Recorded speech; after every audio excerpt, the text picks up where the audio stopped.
Magandang araw mga kabisdak. Pag-usapan lang ho natin kung paano pinagtatawanan itong si Tambaluslos kagahapon dyan sa Senado at tinawag pang bunjing ni Senator Amy Marcos at Senator Soto harapang may inamin sa mainstream media pagkatapos ng naturang debate, no? Natagdag po dito ni Senator Amy Marcos ay dapat umanong si Tambaluslos na lang ang tanggalin ng mga kongresista dyan sa Kongreso. Grabe, no? Hindi matanggap-tanggap siguro ngayon ni Martin Romualdez ang resulta ng debate sa Senado kagahapon patungkol po sa impeachment laban kay Vice President Inday Sara na considered na po itong deadball. Pa-like muna mga kabisdak, pa-share at maraming salamat sa patuloy na pagsuporta sa Birada Agila. O ito, umpisahan na agad natin, pakinggan po natin. Sa botong 19 versus 4, walang impeachment trial na mangyayari sa ngayon dahil inarchive o isinantabi muna ng mga senador ang impeachment complaint laban kay VP Sara Duterte. Ang ilang senador naman nagpasaring sa Kamara at kay Speaker Martin Romualdez. Imbes ng vice raw ang palitan, bakit hindi ang Speaker?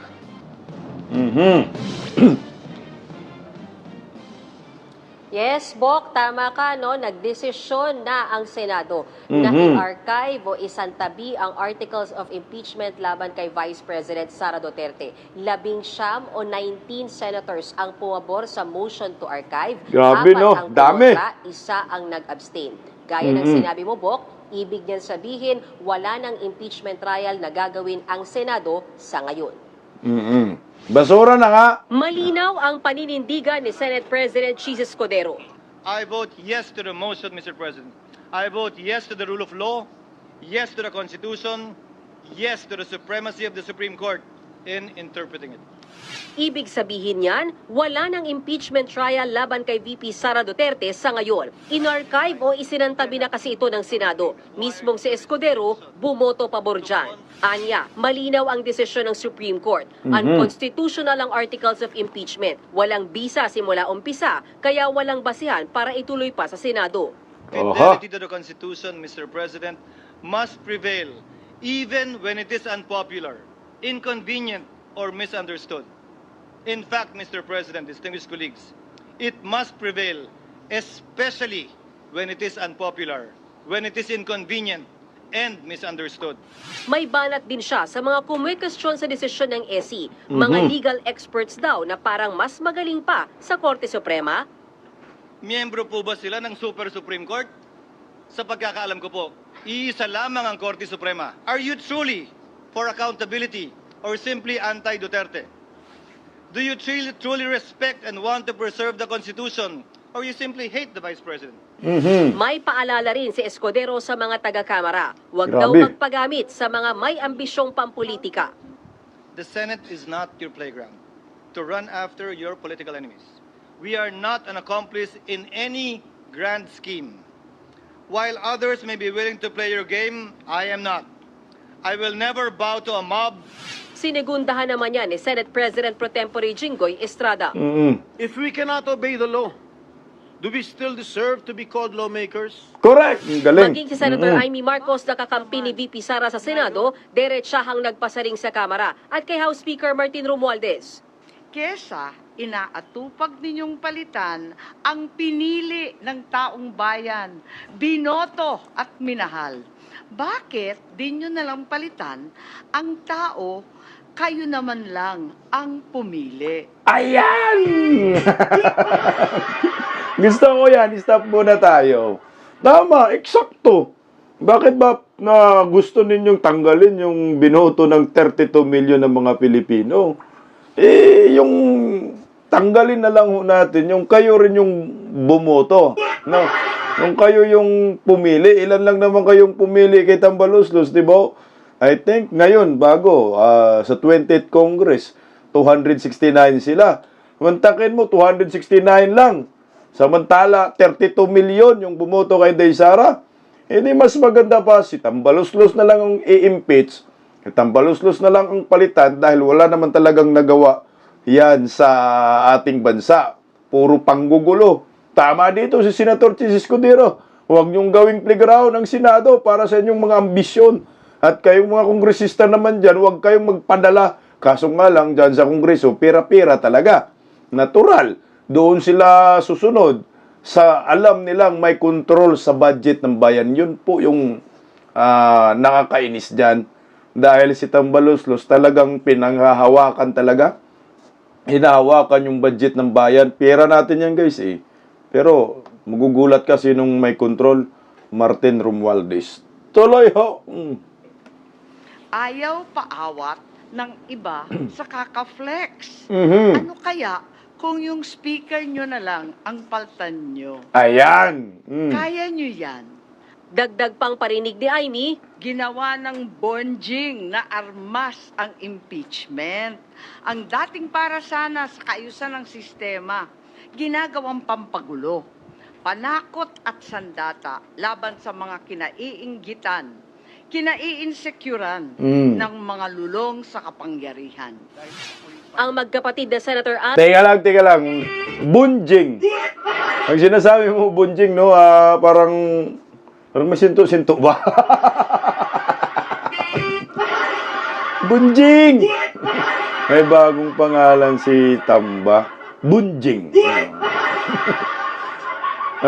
Sobrang ambisyoso kasi. No? Sobrang ambisyoso. Wala sa lugar. Tama yung sinasabi ni Amy, lulong. Talagang lulong ho sa kapangyarihan. Kumbaga, lasing na lasing eh.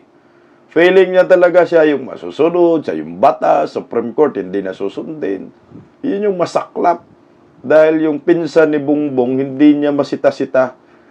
Siyempre, may pinanghahawakan din po sigurong sikreto itong si Tamba. Laban kay Bongbong, kaya ito, hinayaan lang. Kaso nga lang, ang kawawa, tayong mga Pilipino. No? Tuloy po natin mga kabisdak. Alan at Pia Cayetano sang-ayon din sa pag-archive ng Articles of Impeachment. Ayaw natin maging presidente si Vice President Sara, talunin nyo na lang sa 2028. Exactly!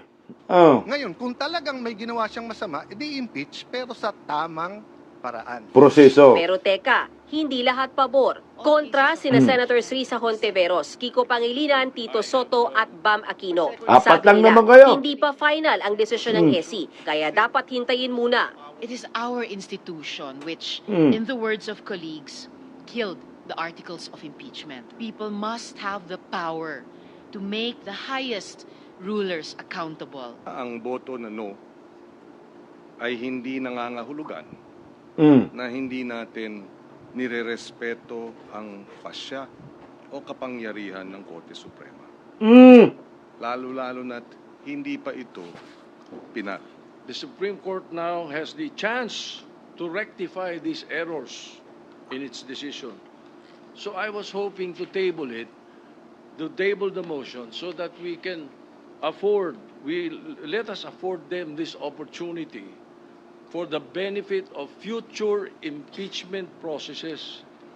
All we needed to do was wait a little. Iyak na lang, Soto. Okay, sorry Alam niyo po itong si Kiko Soto. Kiko Soto. Pareho pala ng utak kasi eh. No? Kiko Matching. Ayan, si Kiko ba? No? Abogado man yan. Tapos ano sabi niya? Sa pagboto daw niya ng no to archive. Yung impeachment ay hindi nangangahulugan na hindi siya sumunod sa Supreme Court at hindi niya nire-respeto ang Supreme Court. Yun na rin ho yun, sir. Hindi ka man sumunod sa Supreme Court, kaya gusto mong ipagpatuloy yung impeachment. Yan yung harap-harapan mong pagsisinungaling. Kung bumoto ka ng dapat mabasura na, edi rumispito ka sa impeachment sa Supreme Court dahil ang utos naman kasi ng Supreme Court ay immediate and executory. Ipapatupad nyo. Ang problema nga ho, pinagdidebatihan nyo pa eh. Para sa akin, hindi na dapat yung pinagdidebatihan at pinapatupad na lang. Ano bang pagdidebatihan? Kailangan nyo na lang po ipatupad. Grabe, durog si Tambaluslos dyan. Tuloy po natin mga kabisdak. Nag-abstain naman si Senator Ping Lacson, habang si Senator Erwin Tulfo sang-ayon na dapat patayin ng articles of impeachment. Pero may hamon siya kay VP Sara. Sige nga. Tunay po na walang kasalanan si VP Duterte, dapat siya mismo ang manguna sa pagbubukas ng lahat ng dokumento, paggamit ng budget, at mga hakbangin niya bilang pangalawang Pangulo. Hilaw at sablay. Parang lasing din to si Tulfo, no? Sabi niya, ipatay na daw yung yung impeachment. Tapos pero dapat daw si Vice President Inday Sara mangunguna, buksan lahat ng account, no? Inu-audit nga Kunimas Kasuto. Inu-audit na nga ng Commission on Audit, wala ngang nakitang kababalaghan eh. Ano pa ba yun? Hindi pa ba yun sapat para sa iyo? Account? Anong account bubuksan? Bank account ni Vice President Inday Sara?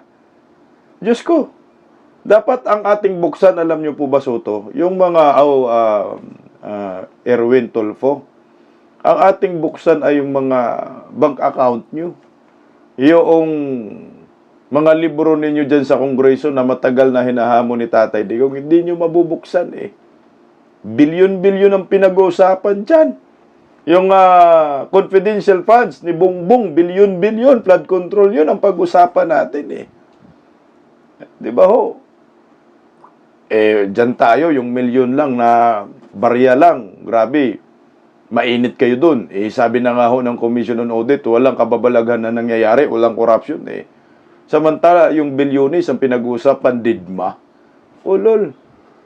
Pakinggan natin si Kung Marcolita. Ganyan inilarawan ni Senador Rodante Marcoleta ang impeachment complaint laban kay Vice President Sara Duterte. Ang impeachment complaint po ay parang sinaing na niluto ng House of Representatives. Hilaw po eh. Hilaw na hilaw. Ayusin nyo. You want to impeach the Vice President, do it in the right way. Tanong ni Marcoleta paanong magiging legal ang complaint kung mula umpisa pa lang sira na ang proseso. Ang impeachment complaint daw ang inihain laban kay Vice President Sara Duterte. Isang malinaw na paglabag sa one-year ban rule. Hindi lang yan. Hindi rin daw ni-refer sa House Justice Committee ang unang 3 impeachment complaints at delayed naman daw ang pag-refer sa opisina ng House Speaker. Ang tindi ng reporter, no, puro daw. Tindi, no? Kumbaga, hindi sila naniniwala sa sinasabi ni Senator Marcolita. Alam nyo, huwag mo sabihin daw. Dahil alam ho ninyo yan, na apat talaga yung sinampang impeachment complaint laban kay Vice President Inday Sara. Kinukover pa ninyo, nire-report pa ninyo. Tapos sasabihin pa ninyo daw. Hindi kayo sigurado. Ano kayo, bulag? Sabihin na natin, hindi kayo partisan, no? Wala kayong kakampihan. Pero ibalita nyo ang totoo.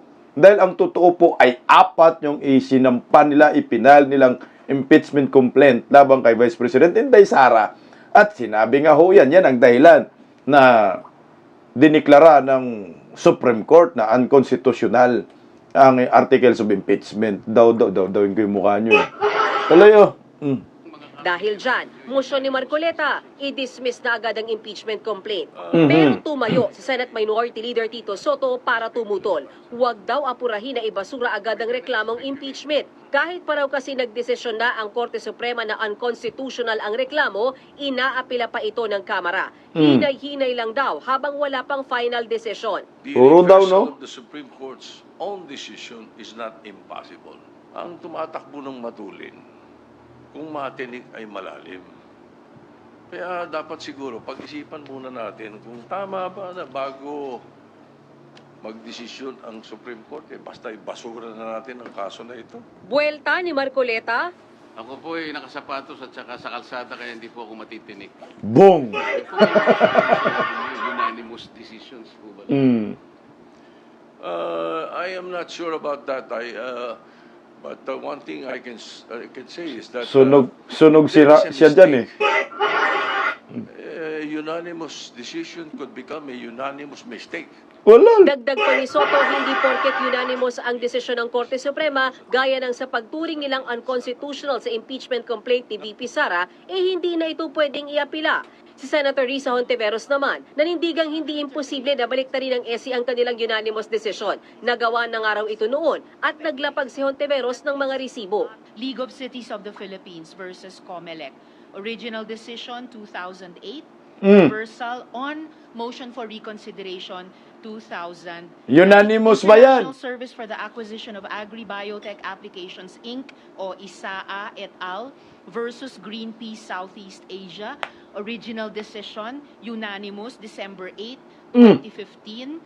Reversed unanimously on MR din, July 26, 2016. Pero kinwestiyon niya ni Marcoleta. O yan. But I am At sa asking for dalawang qualification, halimbawang Mr. President, binigay ko whether po these are on bank MR. decisions or decisions by a division. Na Sandali unbank po. decisions po ito. Ay, hindi po. Whether or I not am the replying to decisions- question. It has happened before. So yung ganitong klaseng milagro na hinahanap, posibleng mangyari din po dito. Si Senator Ping Lacson naman kinwestiyon kung paano nga ba i-dismiss ang kaso, gayong wala raw ito sa rules ng Senado at hindi rin sila nag-convene bilang impeachment court. Wala tayo pong guidelines. Kasi wala po sa rules natin yung motion to dismiss. Ngayon, ang bububo naman ng mga ayaw ma-dismiss yung impeachment, no? Ito naman si Risa Hontiveros, unanimous daw, na ano daw, na reverse daw. Ano yung kautusan doon sa unanimous? Ang kautusan kasi dito, 13-0, unanimous decision. Ang sabi, immediate executory. Yun yung utos. Immediate agad, ipapatupad. Equivalent sa final executory na rin. Sagutin ko nga si, at tuloy muna natin si Lacson, So anong guidelines ang susundin natin in addressing the motion to dismiss? Sa gitna ng banggaan, Okay. Paano muna ako doon? Sinasabi ni Sito, ano daw yung guidelines? Ano ang pagbabasihan ng motion to dismiss? Ganito kasi yun. Ang dapat gawin ninyo is motion to obey. Dapat ganun, motion to obey to Supreme Court. Hindi motion to dismiss. Motion to obey to Supreme Court na ang decision ay unconstitutional at immediate executory. Itong impeachment ay void.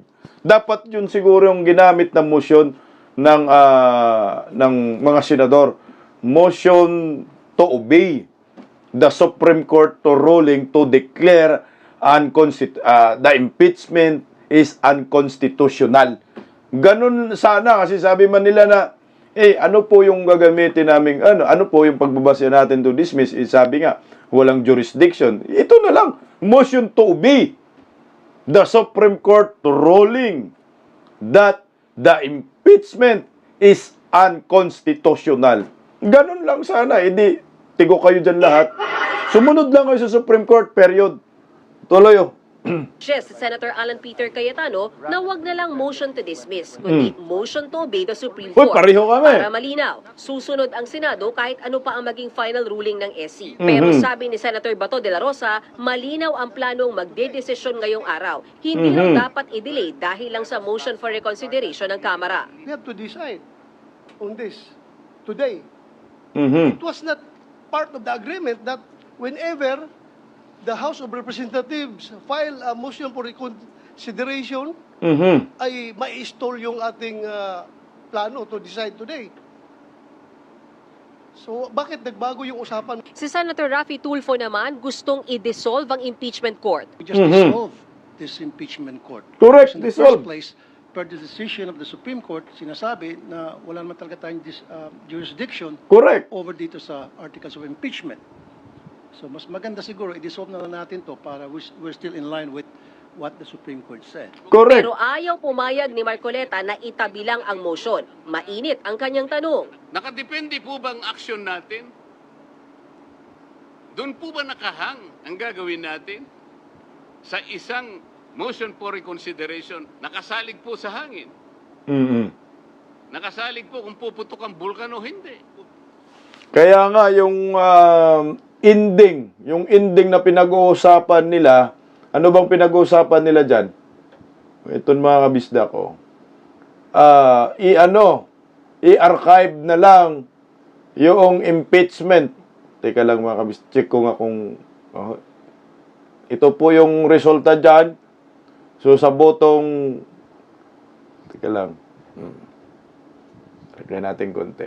Ayan, sa botong 19, 19, yes po, dapat i-archive. Ito po yung ending nila Bumoto ng no 4, si Risa Ontiveros, si Bam, Kiko, at si Soto.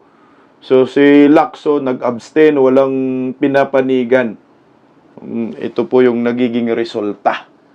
Ayan, putya, 19 ang mga senador, mantakin mo po yan. Dapat talaga yan, yung tinuldukan na ba? Kasi archive, no? Para sa akin, ang motion na gagamitin nila, yung sinabi ni sana, Senator Alan Peter Cayetano, motion to obey the Supreme Court ruling that the impeachment declared by the Supreme Court unconstitutional. Yun na lang sana ba, no? Para sumunod lang sila sa Supreme Court. Yun lang naman ang kunot dulo dyan Para hindi na wala nang question Hindi na siguro kukupal tong 4. Total 4 lang naman yung mga kapal din ang mukha. Ito mga kabistak. Panuorin muna natin kung paano pinagtatawanan itong si Tambaloslos. Diyan sa Senado. Ayun, ito po yung moment na yan. This is our experience. Tingnan mo sila ni Bato. Mahirapan nyo. Tawa-tawa na sa likod. Sana man lang kung ang decision po 8-7. Yun po pwede nating pagtalunan po Correct. Wala po talaga Wala. Mr. President. Si Ruben Padilla, tawa-tawa na pala yan sa likod. I think that was a good analogy. Thank you for that. Napaisip niyo ho ako doon. I think what's interesting with His Honor's analogy is there are people, there's the public, millions of people would like to understand ano ba yung final na kasong yun, may evidence ba? And totoo yan, di ba? Hindi natin matatanggal yun. So in the same way, yung manliligaw na walang pag-asa, gusto din niyang malaman na ano ba yung chances, ano ba yung nangyari, bakit ba? Yung manliligaw na walang pag-asa, si Tambaloslos yun. Yan siya po yun, ha? Manliligaw na walang pag-asa. Meron kang ganitong conclusion. Can I convince you otherwise? I think that's what His Honor is trying to say. And I think the public really want to know. Let the record show na tawang-tawa po si Senator Bato sa likod. Kitang-kita. Huli. But I really want to know, sino ba namang may ayaw malaman kung merong isang public official na naakusahan ng katiwalian? Lahat po tayo interesado doon whether mahal mo yung taong yon, whether galit ka sa taong yon, you want to know the truth. Kasi kung naniniwala ka na innocent yung taong yon, gusto mo mapatunayan niya na innocent siya. At kung galit ka sa taong yon, gusto mong mapatunayan na guilty siya, hindi ba? But meron tayong kinikilalang Supreme Court na nagsasabing hindi nga dumaan sa tamang proseso. Correct. So kumbaga siguro sa example nyo, baka hindi dumaan sa tatay ko, hindi nagpaalam ng maayos. Si Tambaloslos, hindi nagpaalam. Baka naman may pag-asa, pero I have to follow the rules of my father's house. Ayan, Hindi dumaan sa tamang proseso. Tawang-tawa sila dyan, Wala nang pag-asa Tambaloslos. Didbol. Hindi dumaan sa tamang proseso. Tuloy, So doon ho tayo. Nakita pa ni Jinggoy dyan, Talagang, Tamba, bitter luck next time na lang. February 6 na lang. Paulan ka muli ng 150 million. Pagdating sa Senado, tanggong muli. Ito, may laban pa ba sila dito? Ang desisyon po ng mga senador ay ina-archive na po. Inamin po mismo ni Tito Soto, nagalit nga, na nagdadabog pa. Bumoto nga, nagdadabog pa. Nadidbul na ang impeachment na to. Wala na, basura na to. Considered po itong, tawag yan, binasura na. Considered as dismissed na po. Kay Soto po mismo. Pakinggan natin, baka magsiyakan yung mga bubunista. Ito, narito. Sabi ng Supreme Court, wala ng jurisdiction, kahit may convict sila. Sabi ng mga kasama ko, wala ng jurisdiction. Pero in-archive. Ano sabihin mo? Hindi jurisdiction. Pero dito sa Senado, pag in-archive ang ganitong kaso, ano ibig sabihin? Mahirap ng bunutin yun. Mahirap na bunutin yun. Katago na kayo sa baol. Wala na yan. Sa Senado, hindi kagaya yung ibang mga archive ng mga warrant. Pwede pa yun, no? Pero ito, wala daw. Hindi uso daw yan sa Senado, eh. Pag i-archive, mahirap na bunutin yun. Ayan, no? Veterano man yung si Soto. Veterano, pero talo ng bagito. Okay, considered as a dead ball na ba? Hindi naman. Basta 100% ang approval. Hindi pwedeng kunin sa archive. Sinabi ng Supreme Court na nag-reverse sila. Or may mga binago sila. Meron silang ni-rectify. Pinoint out nila yung mga sinasabi kong mali sa decision or inaccurate sa mga decision. Ito yung madaling galawin. Parang nakatable lang. Pero yung i-archive mo, sa akala ko ba, wala kami jurisdiction. Bakit i-archive namin? Di ba? President, the Supreme Court decision Isa pa. pending appeal. It is prudent to wait for the results rather than prematurely archiving, if not dismissing, because I know for a fact, once it is archived, it is dead. So wala na talaga, no chance na talaga itong si Tambaloslos. Once na archive, it is considered dead. So dead ball na, Bunjing. Bunjing, dead ball na. Ikaw na lang mag-resign, ikaw na lang i-impeach. Kung ayaw mo, kung ayaw katanggalin ng mga kongresista dyan sa kongreso, i-impeach ka na lang namin. No? Pampagulo lang tong si Kim Jong-un ng Pinas. Alam nyo, mas bumilib pa ako dito kay Senator Lito Lapid. Tingnan mo, si Soto, Lacson, Kiko, Bam, tsaka Risa Ontiveros. Ang iingay ng mga yan, di ba? Sa debate. Ang iingay. Akala mo ang gagaling may alam sa batas. Wala namang mga pinag-aaralan yan sa batas except kay Kiko na magbuang-buangan lang. Magmang-maangan lang ba? Patungkol sa batas, useless din yung pag-aaral mo, Kiko, ng batas. Ikaw, abogado ka, pero hindi ka sumusunod sa Supreme Court. Wala nang pinaka-supreme sa Supreme Court. Ang Panginoon na lang. Supreme Court na ang pinaka-supreme. Kaya nga, Supreme Court. Mas believe pa ako kay Lito Lapid. Tahimik lang, pero nire-respeto ang Supreme Court. Pakinggan natin si Pinono. Tingnan mo si Pinono, makinig kayo. Soto, Bam, Kiko at Ontiveros. Senator Lito Lapid is recognized. Sir President, rinirespeto ko po at ginagala ko ang kataas-taasan hukuman. Mhm. Ang boto ko po ay yes. Salamat po. Period. Salamat, Senator Lapid. Simple as that. Nirerespeto ko ang kataas-taas, ang kagalang-galang hukuman. Kung ganito lang sana ang pag-iisip ng 5 bugok na senador, mga senador, no? Di ho sana, wala nang gulo. Ako sa akin lang dapat, nanindigan sila na i-dismiss. Kung sinabi nila sinabi ng 5 bugok, walang jurisdiction tayo, sabi ng Supreme Court kung wala palang jurisdiction, ang gawin ho natin, motion to obey sa Supreme Court ruling na diniklara hong unconstitutional ang naturang impeachment simula umpisa pa lang. Dahil lumabag po sa 1-year bar rule na hindi sinunod ng mga kongresista yung due process. Dapat pineryudan na, tinuldukan na agad. Pero anyway, kontento na rin po tayo dyan. Dahil sabi naman ni Soto, consider dead ball na ito. Pag nalagay na po ito sa archive ng mga senador, matik, didbol na didbol ito. Wala na tayong pag-uusapang impeachment kung ganon. So ngayon, ano ang gagawin ni Tambaloslos? Ano ang gagawin ng mga dilawan-pinglawan? Ay di iiyak. May bagong pangalan na. Itong si Tamba. Tamba. Ang pangalan, apelyido, Bunjing. Ayan mga kabisdak, see you po mamaya sa Birada Agila. Mabuhay po tayong mga Pilipino.